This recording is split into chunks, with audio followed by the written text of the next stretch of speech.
जैसे कि कोई एक सेंटेंस लिखा है कि मैं झूठ बोलता हूँ। हमने यहाँ क्या लिखा?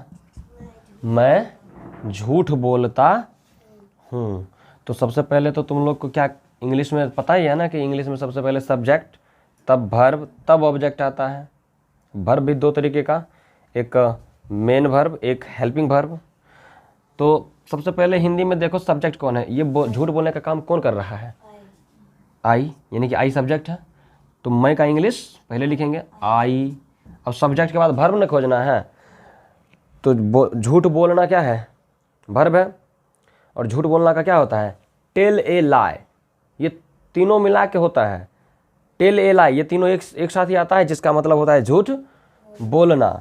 और तुमको पता ही है कि आप कहेगा कि सर हेल्पिंग वर्ब कौन सा लगेगा? इसमें ताहूँ है, लास्ट में है ना ताहूँ। तो इसका मतलब ये प्रेजेंट इंडेफिनिट टेंस का वाक्य है। सब के सब तो प्रेजेंट इंडेफिनिट का ही वाक्य है जो भी हम बोर्ड पर लिखे हुए हैं, क्योंकि सब में ताहूँ ताहूँ ते हैं ऐसे करके लिखा हुआ है। तो सब सिंपल प्रेजेंट टेंस का वाक्य है या प्रेजेंट इंडेफिनिट टेंस का वाक्य है। तो अब झूठ बोलना का इंग्लिश पहले लिखेंगे और इसमें कोई हेल्पिंग वर्ब नहीं लगेगा, क्योंकि अफर्मेटिव है। अफर्मेटिव को छोड़ करके बाकी सब में हेल्पिंग वर्ब लगता है, डू या डज। तो यहाँ तो नहीं लगाएंगे। तो टेल ए लाई, झूठ बोलना का क्या होता है? टेल ए लाई। तो मैं झूठ बोलता हूँ का इंग्लिश क्या बन गया? I tell a lie. बात समझ में आया? नहीं, I speak to tell a lie नहीं, आई टेल ए लाई, बस यही इस मतलब ये मैं झूठ बोलता हूँ का इंग्लिश हो गया। झूठ बोलना यहाँ पर ये लाई मतलब होता है झूठ, और टेल मतलब कहना बोलना ये होता है। तो वर्ब तो यहाँ पर हमारा ये टेल है, ठीक है। अगर बाय चांस अगर यहाँ पर ये दे दें वह झूठ बोलता है, तब क्या बन जाएगा? अगर यहाँ दे दें वह झूठ बोलता है, वह झूठ बोलता है, पहली बात तो ये प्रेजेंट इंडेफिनिट टेंस का ही वाक्य है। सब्जेक्ट इसमें वह है, तो वह का इंग्लिश होता है ही। झूठ बोलना का टेल ए लाई। लेकिन क्योंकि वर्ब है टेल ए लाई, मतलब तो झूठ बोलना हो गया खाली। तो टेल वर्ब है और ये V1 है। ये टेल क्या है? V1। तो सिंगुलर सब्जेक्ट के साथ तो सिंगुलर न वर्ब लगेगा। सॉरी, एक मिनट, ये V1 है ना रे, ये प्लूरल है ना, प्लूरल है ना। तुमको पता ही होगा कि आई जो है तो वैसे सिंगुलर सब्जेक्ट, तो सिंगुलर सब्जेक्ट के साथ प्लूरल वर्ब क्यों लग रहा है? तो एक बात क्या बताए थे शुरुआत में ही, कि जो आई है वो उतना मतलब बात को जो है ना मानता मैं है, वो बात समझ में आ रहा है। तो काम करता है प्लूरल की तरह। तो आई के साथ हम V1 ही लगाएंगे। और वह क्या है? वह मतलब ही, वह झूठ बोलता है। क्या झूठ बोलता है? वह एक है ना, सिंगुलर है ना। तो इसीलिए इसमें क्या टेल्स न देगा? टेल्स V5 लगेगा, सिंगुलर सब्जेक्ट के साथ V5 लगेगा। ही टेल्स ए लाई। और अगर वर्ब लगाने में दिक्कत होता है तो बस सिंपल याद रख लो कि ही, शी, इट और एक कोई नाम आ जाए, एक कोई, तो इसके साथ लगाना है क्या? V5। प्रेजेंट इंडेफिनिट में इसके साथ क्या लगाएंगे? V5। बाकी जो अन्य बच जाता है, अन्य में कौन आ गया? I, you, they, these, two name और टू और मोर नेम, यानी कि दो या दो से ज़्यादा नाम अगर रहता है तो इन सभी के साथ क्या लगेगा? V1 लगेगा। अगर ज़्यादा परेशानी होता है तो बस ये याद रख लो, आई के साथ भी V1 लगेगा, यू के साथ भी V1, दे, दिस, टू, नाम, राम एंड श्याम, उसमें भी V1 लगेगा। अगर यहाँ लिखा रहता राम और श्याम झूठ बोलता है, तो राम एंड श्याम टेल्स नहीं, V1 लगाएंगे, टेल ए लाई। कोई दिक्कत? बस इसको याद रखना है, वर्ब लगा लेंगे। तो ही के साथ क्या लगेगा? V5 ना। तो he tells A lie, A lie नहीं बदलेगा, सिर्फ टेल्स बदलेगा। अच्छा, तुम लोग एक और बात जानता है कि इस सेंटेंस को हम बदल भी सकते हैं। एक ही वाक्य का 6 वाक्य बनता है ना, नहीं बनता है? तो ये तो अफर्मेटिव हो गया, ये क्या हो गया?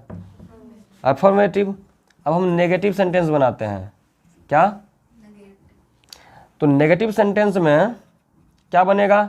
वह झूठ नहीं बोलता है। नेगेटिव में क्या बनेगा? वह झूठ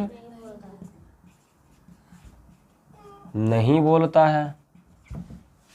तो टेंशन नहीं लेना है, इस नहीं का इंग्लिश नॉट होता है, और नॉट जो है हमेशा सब्जेक्ट के बाद लगता है। और तुरंत एक बात याद रखना इसी में कि ये नहीं वाला बात आ गया, ये अफर्मेटिव सेंटेंस नहीं रहा अब, क्योंकि इसमें नहीं लग गया। तो जब अफर्मेटिव नहीं है तो इसमें ज़रा सोचो क्या लगाएगा? हेल्पिंग वर्ब तो आएगा ना, हेल्पिंग वर्ब आएगा ना। तो ये ही सी इट वन नेम, इसके साथ अगर हेल्पिंग वर्ब की बात की जाए तो हेल्पिंग वर्ब लगेगा हमेशा डज। क्या लगेगा? डज। और इसके साथ हेल्पिंग वर्ब क्या लगेगा?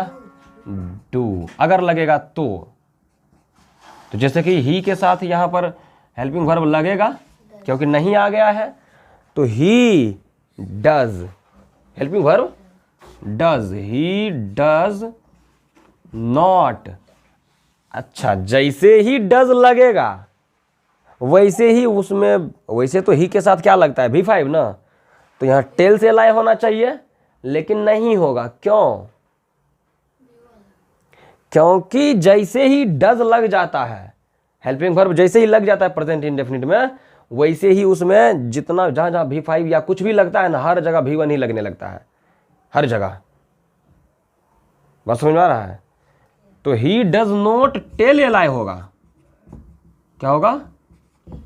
ही डज नॉट टेल ए लाई।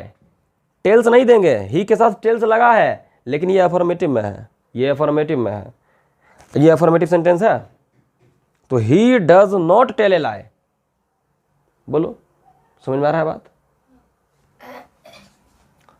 वह झूठ नहीं बोलता, इसका इंटेरोगेटिव सेंटेंस बनाएंगे ना, interrogative sentence, interrogative sentence. Interrogative sentence किसको कहते हैं? जिसमें सवाल पूछा जाता है। जैसे क्या वह झूठ बोलता है? सवाल पूछा जा रहा है, प्रश्नवाचक चिन्ह आ गया। क्या वह झूठ बोलता है? तो जब इंटेरोगेटिव सेंटेंस आ जाए तो जो हेल्पिंग वर्ब है, देखो वैसे तो इस बीच में ही लगता है, मतलब सब्जेक्ट के बाद वर्ब लगता है, लेकिन जैसे ही हम इंटेरोगेटिव सेंटेंस में जाते हैं वो क्या हो जाता है? वो जो हेल्पिंग वर्ब है वो आ जाता है सब्जेक्ट से भी पहले, कुछ इस तरीके से। वैसे does he not tell a lie. अच्छा हाँ, नोट नहीं है तो नोट नहीं देंगे। तो tell a, he tell a लाई। बस समझ में आया कि नहीं? नहीं आया? बस फर्क देखो, ऐसे भी ही के साथ डज लगाता ना बाद में, ही डज टेल ए लाई, लेकिन दिमाग क्या लगाना है कि वो डज उठा करके इस यहाँ आता ना, उसको उठा करके हम सब्जेक्ट से भी पहले ले आते हैं, यानी कि उसको पकड़ खींच के शुरुआत में ले आते हैं। बात समझ में आ रहा है? उसके बाद इंटेरोगेटिव नेगेटिव ना होता है, मतलब सवाल भी पूछेंगे और नहीं वाला बात भी बोलेंगे। जैसे क्या वह झूठ नहीं बोलता है? बोलेंगे कि नहीं बोलेंगे? क्या वह झूठ नहीं बोलता है? बस ऐसा ही सेंटेंस नीचे है, लेकिन इसमें खाली एक्स्ट्रा में क्या है? नहीं। तो घबराना नहीं है। डज ही, सब्जेक्ट के बाद आएगा नोट, ही है ना, ही के बाद आएगा नोट, तब देगा टेल ए लाई। हर जगह V1 ही लगेगा, क्योंकि अफर्मेटिव सेंटेंस नहीं है ना। Does he not tell a lie? Question mark. समझ में आया बात? देखो, does he not tell a lie, कोई दिक्कत? ये तो चौथा है। पांचवा क्या होता है? WH वर्ड वाला ना, WH वर्ड। WH वर्ड में क्या क्या लिखेंगे? कैसा सेंटेंस, वह क्यों, कैसे, ये सब आएगा। तो हम लिखेंगे वह झूठ क्यों बोलता है। सवाल तो इसमें भी पूछ रहे हैं, वह झूठ क्यों बोलता है। तो देखो, अगर तुम सीधा सीधा बनाएगा, सुनो ना सुनो ना, ऐसे ही ना बनाता है, does he not tell a lie, फर्क क्या आएगा, कहेगा सर क्यों का इंग्लिश कहाँ है। तो क्यों का इंग्लिश जो है डज से भी पहले आ जाएगा। नहीं, जब सवाल पूछा जा रहा था क्या वह झूठ बोलता है, तो हम सब्जेक्ट के बाद ना आता था वैसे हेल्पिंग वर्ब, लेकिन उसको हम पहले लिख देंगे। और जैसे ही WH वर्ड में जाएंगे तो WH वर्ड में जो क्यों कैसे का इंग्लिश होता है उसको हेल्पिंग वर्ब से भी पहले लिखेंगे, यानी कि वाई यहाँ देंगे और लिखेंगे why does he not tell a lie. हर जगह देखो tell tell tell tell, tells है कहीं नहीं आएगा टेल्स। बात समझ में आया। ये तो 5वां सेंटेंस ना हो गया, ये वह का ही हम बना रहे हैं। तो अब अगला जो सेंटेंस होगा WH नेगेटिव क्यों भी रहेगा और क्या रहेगा, नहीं भी रहेगा। वह झूठ क्यों नहीं बोलता है, तो इसका क्या बनाएगा, बस वाई डज ही नॉट। ओ नोट इसी में दे दिए हैं, इसमें नोट थोड़ी ना आएगा, इसमें नहीं है।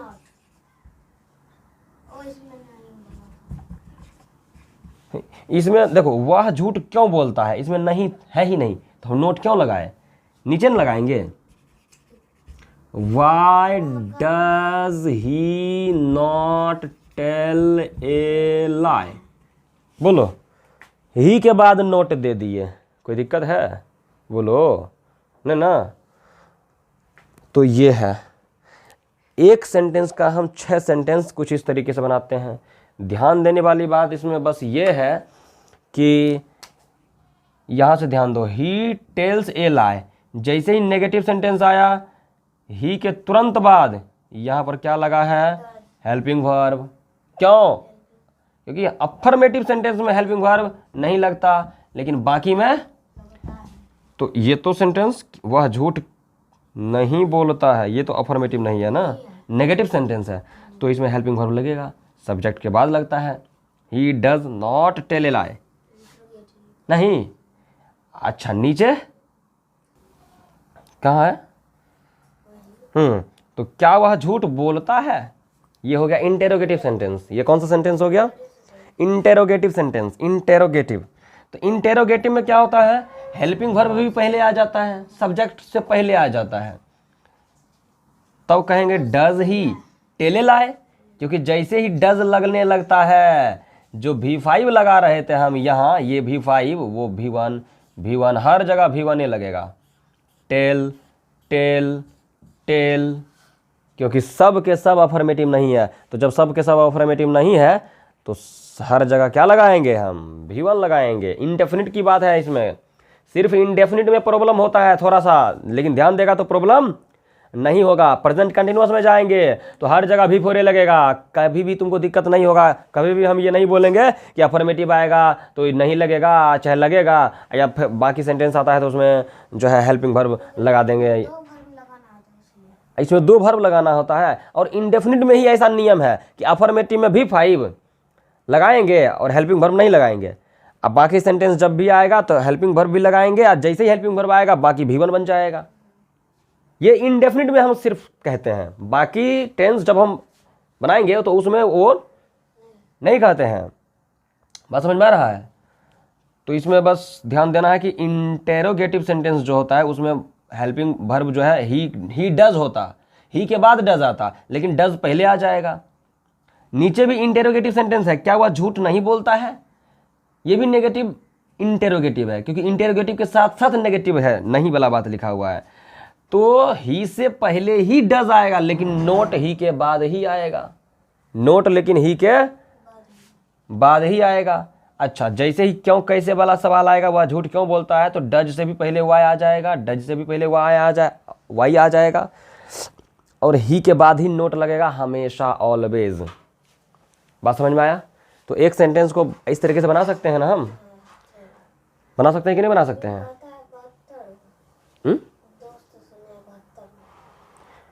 हाँ, तो 72 क्यों नहीं होगा? ये तो सिर्फ प्रेजेंट इंडेफिनिट में 6 गो है ना, फिर प्रेजेंट कंटिन्यूअस में इसी का 6 लिखेंगे, वह झूठ बोल रहा है, फिर 6 बनेगा। 4 6 चौको 24, प्रेजेंट के चारों में 6 6 6 6 24, 24 दूनी 48, 24 तिया 72। हाँ बस हो तो गया। क्योंकि अगर हम चुपचाप खाली आंसर तुमको बताते चलते तो इसको समझ में नहीं आता। इसका मतलब तुम लोग का लेवल अभी ऊपर है, क्योंकि तुम लोग को पहले पढ़ा चुके हैं हम। इसको एक बार पढ़ाना होगा हमको। क्या पढ़ाना होगा? तो इसको पता नहीं है किसको कहते हैं अफर्मेटिव सेंटेंस, किसको कहते हैं नेगेटिव इंटरोगेटिव, या इंटरोगेटिव नेगेटिव किसको कहते हैं, WH वर्ड किसको कहते हैं, WH वर्ड नेगेटिव किसको कहते हैं। क्या WH वर्ड? अच्छा ठीक है, तो इसको भी नहीं ना पता है, तो इसको ये सब बताना होगा। अब किस सब्जेक्ट के साथ कौन सा,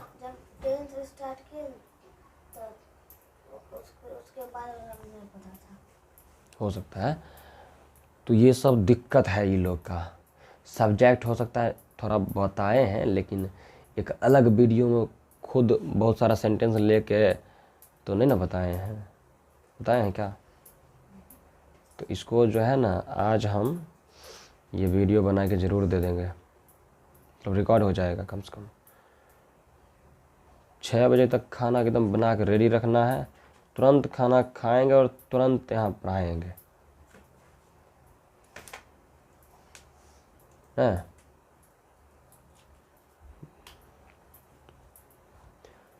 प्रेजेंट परफेक्ट अभी एक्सप्लेन करने के लिए हमको बोला जाए तो समय तो उतना नहीं लगेगा उसमें, लेकिन फिर आज क्यों नहीं हुआ? इसी की वजह से ना, नहीं? वैसे हम जानते हैं कि तुम लोग का क्या अभी तक मेरे को गलत हुआ क्या? क्या मैं झूठ बोलता हूँ गलत हो गया? आई टेल ए लाई की जगह दूसरा लिख दिया था। अच्छा कोई बात नहीं।